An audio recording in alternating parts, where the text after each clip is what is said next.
Hello and welcome to another N+1 videos of MvvmCross. And what I'd like to talk about briefly today is about working out whether or not a view model is visible. And this is something that's been asked a few times in MvvmCross forums. And it's not something that the framework supports out of the box.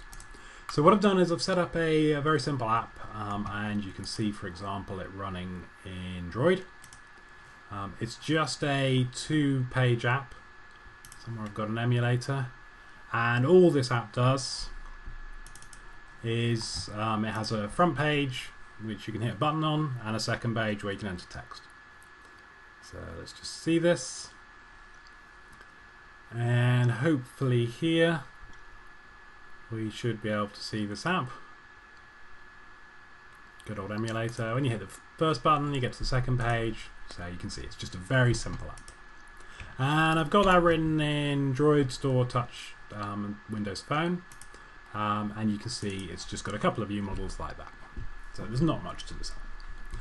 And what we'd like to do, or I'd like to do, is I would like to have, let's do this in the, let's do it in both apps. So what I'm going to do, both view models. So what I'm going to do is I'm going to create a new public abstract class. It's going to be a base view model, and that base view model is going to have a timer on it. So let's just do that. Threading.timer, and this timer, so in the constructor I'm going to create _timer equals new timer. I'll have a callback, and I don't need anything in there, and I'll have a due time of 1 second and a period of 1 second. So it should just keep ticking, and hopefully I can create that method.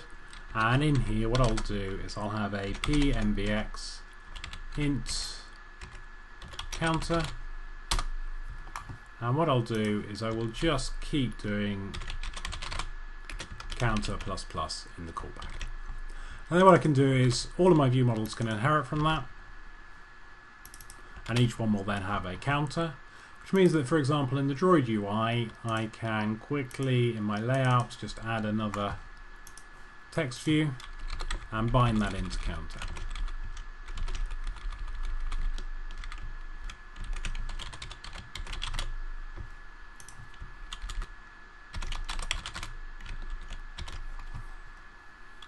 And I'll add the same thing. I've said I need that ID in there. I'll add the same thing into second view. Second view's here. And now when I run this up, what we should see, I hope, is that we should see that, you know, these two views we will get, should set up the default device, the emulator. These two views, what we should get is we should get both of them ticking along, but independently. So somehow I've done my text view wrong. What I've done is I bound the click rather than the text. Sorry about that. Let me just do that again. Text of counter, and let's just try that again.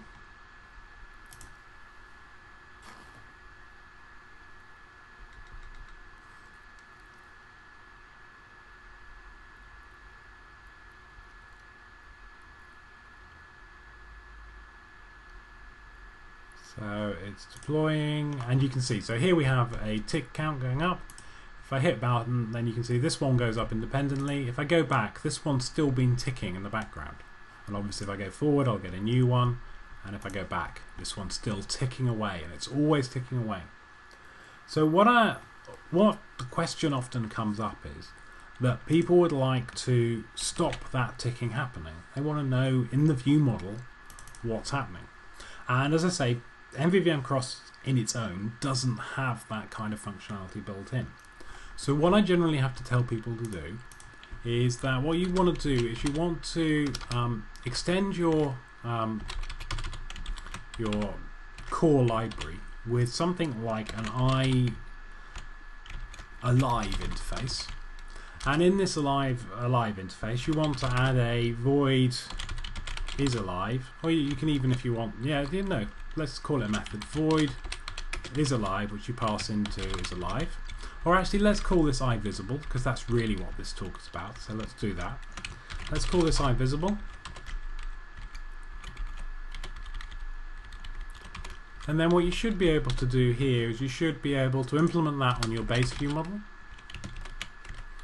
And then what you should be able to do is here in your isVisible, you should be able to do if isVisible, and what we'll do is we'll change our timer to be 1000, 1000 again. Otherwise, what we'll do is we'll turn our timer off, which I think you can do just by passing in 0 and 0 again. And then obviously here what we'll do is we'll start it as just a turned off or just a tick once base. So that should be our core now, kind of has this functionality in it. So our core has this iVisible, and all our view models do.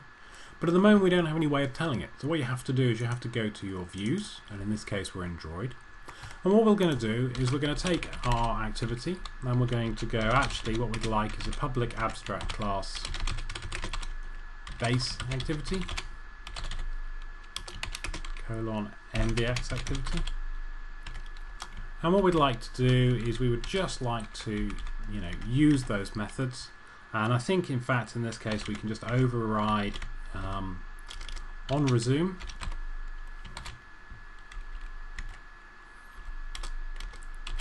and override on pause. And what we're going to do is in those two methods we'd like to call the method. So what we can do is we'll also have a method here called protected, and this is going to return the iAlive view model. So we'll call it the alive object. And let me just check, what did I call this? Did I call it iAlive? iVisible I called it. So it's going to be called visible.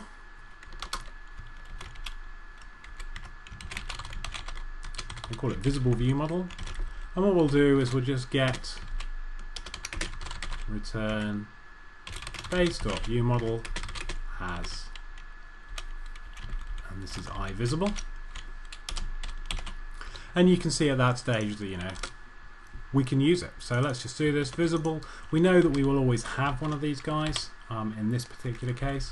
So in on resume we'll call true, and in on pause we will call false. I may have got my logic wrong somewhere in there, but that should basically work. And then all we need to do is take our base activity and push it in as the base activity. And what we should now see is if we now run this up, debug start new, we should see that the first view won't carry on ticking when we leave it. So let's just see, build started.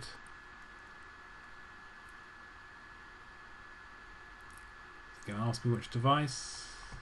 Okay, so now it's going, hopefully.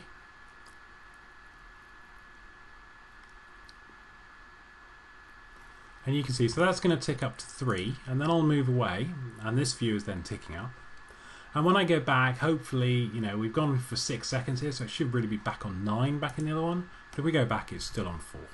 So you can see here, so I think the reason it's on 4 is just because perhaps I shouldn't put 0 in as the first argument to that other one, but that should be fine. And you can see if we then go forward to the next one, it ticks up.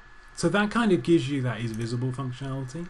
There's one more thing that people sometimes ask about, and that's really that they also say, well, as well as having this visible, could I actually also, have a dispose type thing? So let's add a killable here, and this is going to have a method called kill me. Perhaps you could just use disposable and dispose. That might work as well, but for here I'm going to actually make it an active killable interface. So we're going to add killable here and killable here, and here what we'll do is timer.dispose. And that again should now be automatically available to us. And so in my views, what I need to do is work out when to call that. And the best place to call that is from an override Android of on finish. because you know from the droid docs on finished, on destroy, sorry. Anyway, so we know from the docs that destroys that is the thing that we call. It's actually called when we call finish on ourselves, is it? Yeah. So that's why I had finish in my brain. So what we'll do here is, again, we'll just take another method. This one's going to be called iKillable, and we'll call it Killable ViewModel. iKillable. And so what we'll do is Killable ViewModel here, kill me. And so now that should be available. So now, just to prove that's working, let me also just add a line of trace in here, I suppose. So mvx.trace.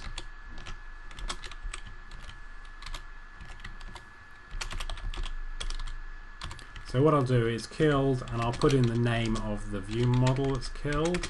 So this is going to be getType.name. So hopefully we'll never see first view model in this particular case killed, but we should see second view model killed quite often. So let's just see if this works. So we'll do a debug start new again. It should build.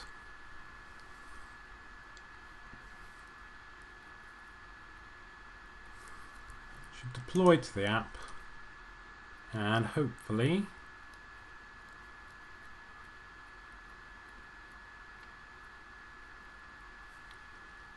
so you can see that's ticking away. We probably need to bring up some trace. What we should now see is if we go to 2, then hopefully we didn't see any kills going on here. There's lots of navigation things going on, but nothing else. And if we now go back, then hopefully somewhere here we see that our second view model has actually been killed. Yeah, I could put a breakpoint in there as well. So you can see, hopefully you can see that the first view model is still ticking away, but it's only doing when it's visible, and that our second view model, whenever we go away, does get killed. No, the breakpoint's not working, but you can see down here that you get killed. So that's how you can do it in Droid. And obviously that only works at the moment if your view model is attached to a page, to one of these activities. If you're using a fragment, then you'll need to do this code that we've done in here yourself. If you're doing it in some other kind of control where you have the view model, again you'll have to work out how you're going to hook in these methods. But you can see how quick and easy it was to just provide those interfaces on your view model, and you can see how you've intercepted them in the UI, and you have control of it. So if you've done some fancy hamburger menu, or you've done a fancy scroll view, or you've done something that's different, a fragment world, then you have control of this, and you have control about how you want to do the killing of your views. So let me just show the same thing in Touch. And I may not even run this, I'll just show you the type of things you have to add. So here in Touch we've got these same setups with the 2 view controllers. And what we want to do is we're going to take a base view controller,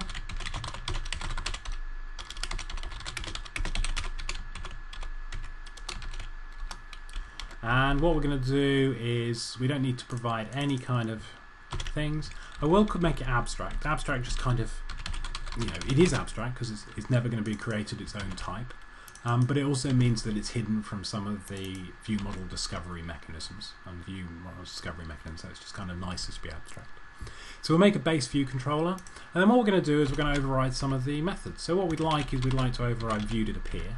Now there's no guarantee from iOS that viewDidAppear will always get called. It only gets called if you're hosting your view in a kind of a well-behaved container, like a UI navigation controller.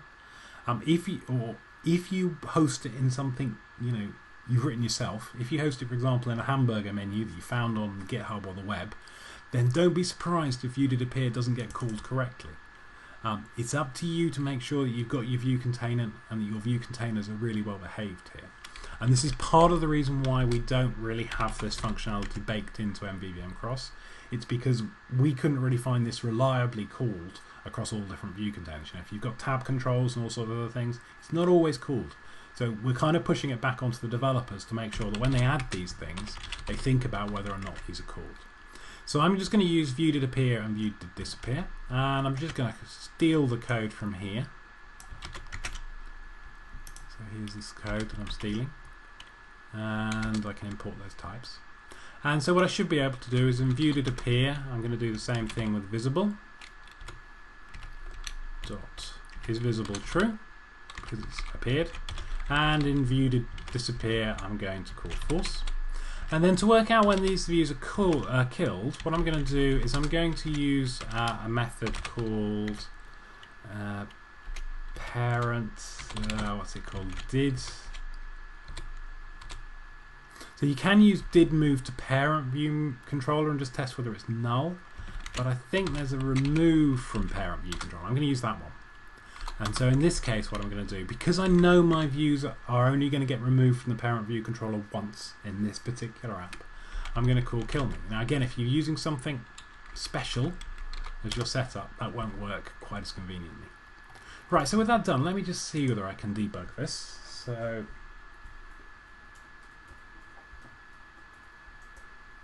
I should be able to debug start new, and this hopefully should set up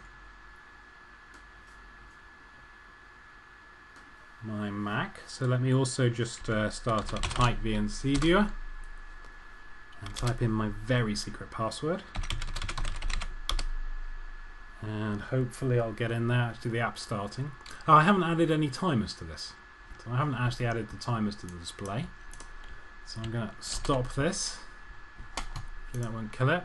And let me just quickly add a timer to the display. Oh, I might have made a mistake in stopping that during a deployment, but let's see.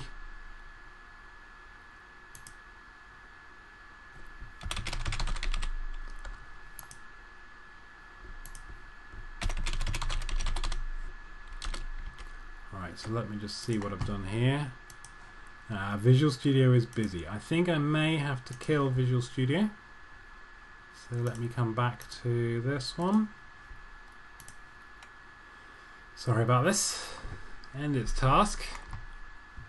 And then what I need to do is to start another one in its place. Right, so what we should be able to do, quickly launch that assembly again.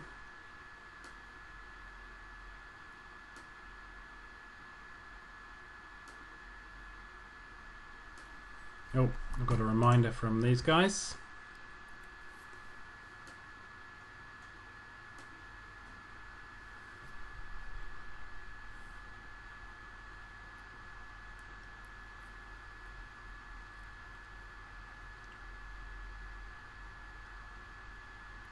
Okay, so I'm back here in Touch. I'm very lucky. All I should need to do is in these views, just waiting for it to finish loading. In these views I need to add another button, so let me just do that. And what I'll do is I'll actually just add it commonly. So what I'll do is in this base class, override and this is view.didLoad. In the base class all I have to do is call the base of view.didLoad var text, no it's label, equals new UI label, and I'll add this quite far down the screen so it's out of the way. Let's add it at 10, 210, 300 wide and 40 high.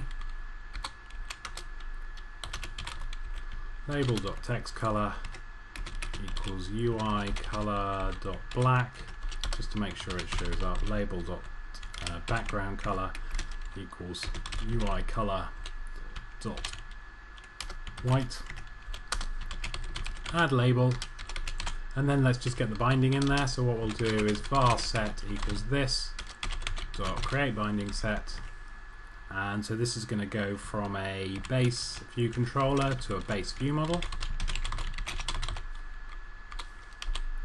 and set.bind.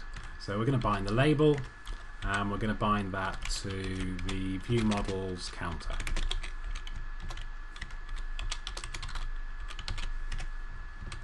Okay, so that's our base view did load. If we now do a debug start new on it, hopefully this time it'll connect across to the Mac and deploy.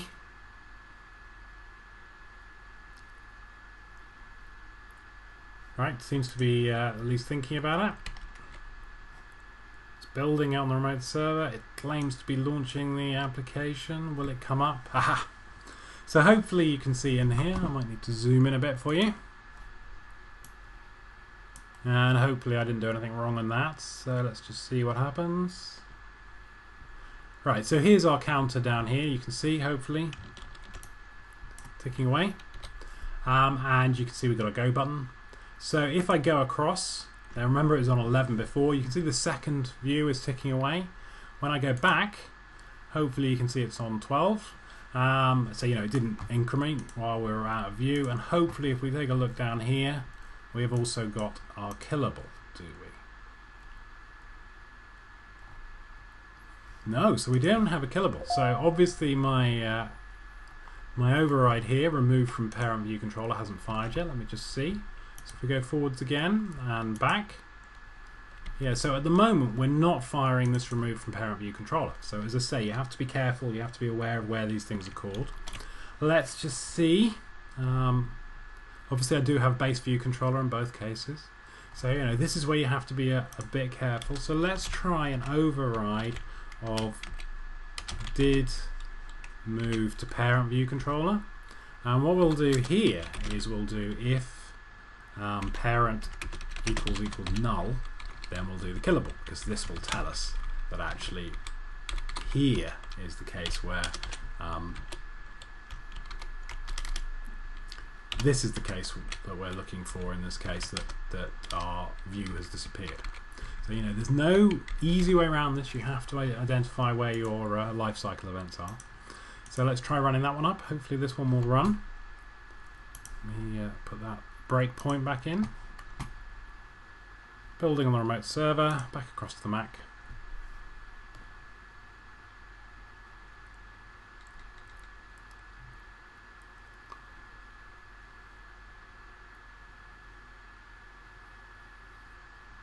So here you can see we've been moved to the parent view controller, and our parent at this stage is valid UI navigation controller. That's good. And you can see we're ticking away. When we hit go, we get called again. This is the second view with that. That's cool. And now hopefully when we move back, we get called again, and this time we get called with null. So this is our opportunity to call kill me, and so we call kill me. So here hopefully now in the trace we do have this call to kill second view model. So that's how we can control our life cycle in Touch.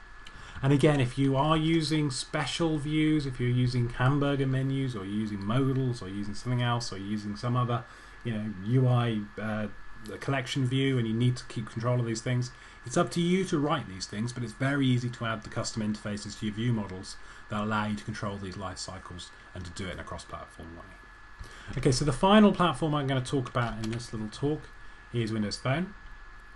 And what I'll do is I will just quickly run this up. So at the moment we don't have anything in there for our counters, so let's just add one. So what I'm going to do is I'm going to add a text block.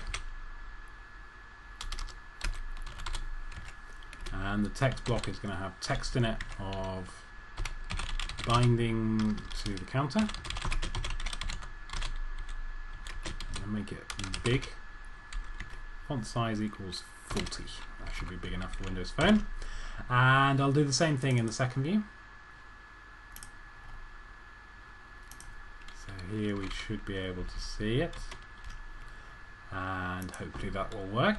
So we've got a text block with font size equals 40 for our counter. And so now what we want to do is the same sort of thing in these guys. And here what we're going to do is, instead of inheriting from phone page, we're going to have a public abstract class. It's the same technique we're using again of base view, which is my own base view in my app.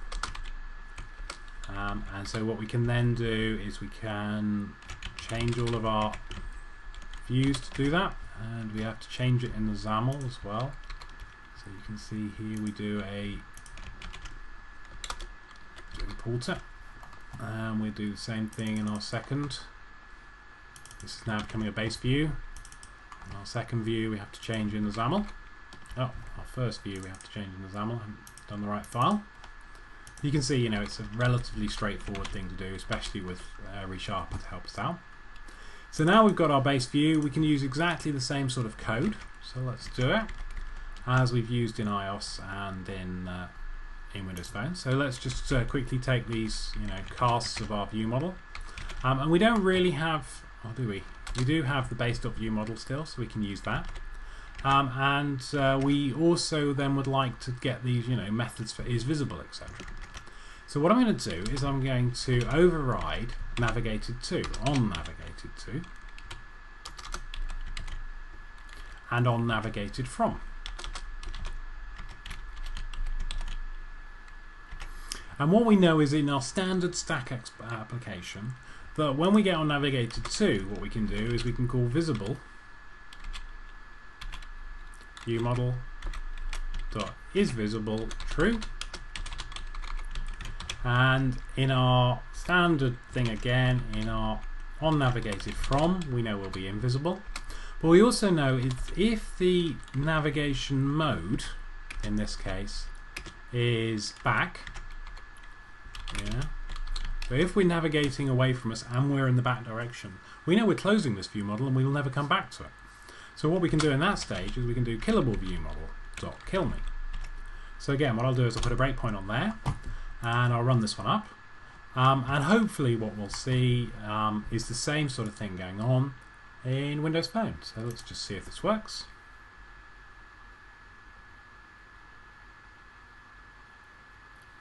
So connecting into our WinPhone emulator, hopefully you can see it's our counter going away. That's not a very big font size, sorry, must have done it wrong. And if we hit go, then you can see we go to our second one. And then if we hit back, then what we do see is that we've navigated back from our second one, and so we're going to call kill me. And hopefully we also saw our first one hasn't been incrementing. So if I do that again, if we just take a look and we remove the breakpoint, go back to the emulator, if I hit go, then we're on 19 before, so we should be on like 20, you know, even though we've been here for 5, 6, 7, 8 seconds, the other timer will have stopped. There you go. So that is the same functionality now available. Hopefully again in here in the trace we've seen that, you know, we've killed our second view models, but we've never killed our first one. You do have to be a bit careful. You do have to know some of the life cycle of these different platforms, because, you know, in Android some of your view models can get killed beneath you because it's cleaned up memory. So your backstack isn't always present in RAM. But you can hook into these methods to work out whether or not you're visible, and you can hook into them to work out whether or not you've been displayed for the last time and removed. So that's it in all those platforms. Windows Store is exactly the same as Windows Phone, so I won't demo it here. I hope that gives you some idea about how to do this yourself. Obviously you do have to be aware about how you're showing your view models. If you are using a custom presenter and you're putting them into some custom UI, then you won't just be able to use, you know, the same techniques we've used here, but hopefully it'll give you some ideas about how you can do it. Okay, that's it for this N+1. I hope it's given you some ideas. I'll upload the code and I'll try and get back to recording these a bit more often. I hope that's good for you all.